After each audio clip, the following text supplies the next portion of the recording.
Today we'll speak about the role of laparoscopy and hysteroscopy in gynecology. So basically laparoscopy, as everybody knows, it is a keyhole surgery to look inside the abdomen. It's also known by the common names keyhole surgery or the band-aid surgery, and popularly known as a minimally invasive surgery. Now basically there is a passage of the telescope into the abdomen through a keyhole to look inside the abdomen and the pelvis by creation of a pneumoperitoneum with the help of a carbon dioxide gas.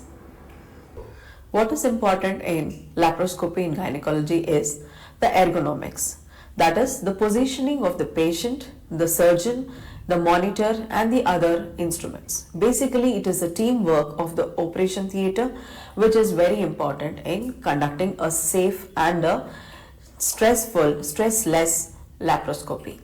Now we have to follow this what is called as a baseball diamond concept, where we have at the two corners the secondary ports and the other corner is a target, and to one side of the diagonally there is a camera, and we have to maintain the equilibrium, that is the surgeon's eye, the target and the monitor will be in a single line. Now what are the indications for a diagnostic laparoscopy?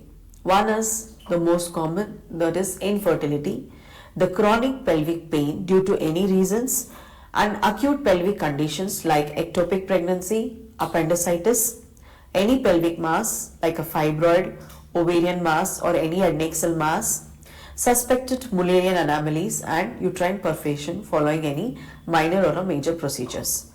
And now we come to when do you use a laparoscopy in gynae for a therapeutic conditions, that is any reasons post-operatively if they have adhesions and you have to go for a adhesiolysis.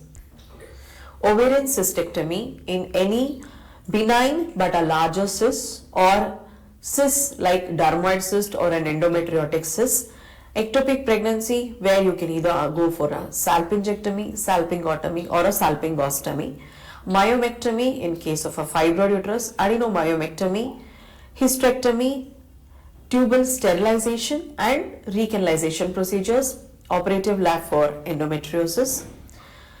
And the list continues like surgery for Mullerian anomalies, which is a hot topic nowadays, that is the vaginoplasty, uterovaginal neocommunication, and surgery for the uterovaginal prolapse, where previously we were dealing only with the vaginal procedures. Now we have the pectopexy and the sacrocolpopexy. Surgery for urinary incontinence, most commonly the stress urinary incontinence, where we do Burch colposuspension. Also laparoscopy is used for the vesicovaginal repair, rectovaginal repair and the ureteric implantation. Now there are also contraindications when not to perform the laparoscopy in gynecology, like significant hemodynamic disturbances and severe cardiopulmonary disease, generalized peritonitis, intestinal obstruction, extensive peritoneal adhesions and morbid obesity.